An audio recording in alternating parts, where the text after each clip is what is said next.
Brother G Pal Reddy అయ్య గారిని కూడా ఒక సావుకునిగా వేదికపైకి రావాల్సిందిగా వారిని ప్రేమతో ఆహ్వానిస్తూ ఉన్నాం.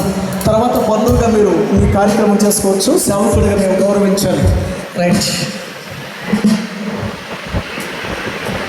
డేవిడ్.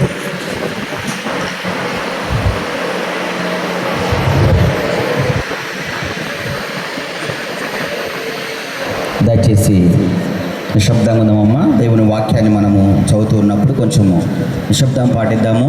దయచేసి గమనించాలని మనం చేస్తున్నాను. హోషేయ 2వ గ్రంథం 2వ అధ్యాయము 19-20 వచనం మనం చదువుకుందాం. నేను చదువుతుంటాను, మనందరము ఏకీభవిద్దాం. నీవు నిత్యము నాకుండున్నట్లుగా నేను నీతిని బట్టి తీర్పు తీర్చుట వలనను దయాదాక్షిణ్యములు చూపుట వలనను నిన్ను ప్రధానము చేసుకునేను. నీవు యెహోవాను ఎరుగునట్లు నేను నమ్మకం బట్టి నిన్ను ప్రధానము చేసుకొందును. చదవబడిన భాగాన్ని దేవుడు దీవించును. మంచిది. ఈ సమయంలో మనకి దైవజనులు మన మధ్యలోకి వచ్చారు.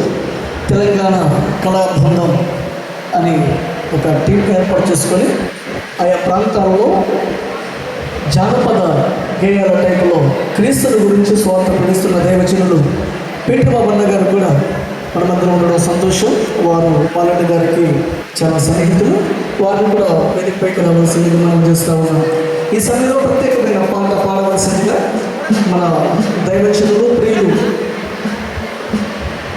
రాజు అయ్య గారి యొక్క కుమార్తె గారైన ప్రైజీ గారు ముందుకొచ్చి ఒక ప్రత్యేకమైన పాట, పల్లవి చరణం లేదా 2 చరణాలు పాడవలసిందిగా మనం చేస్తాము.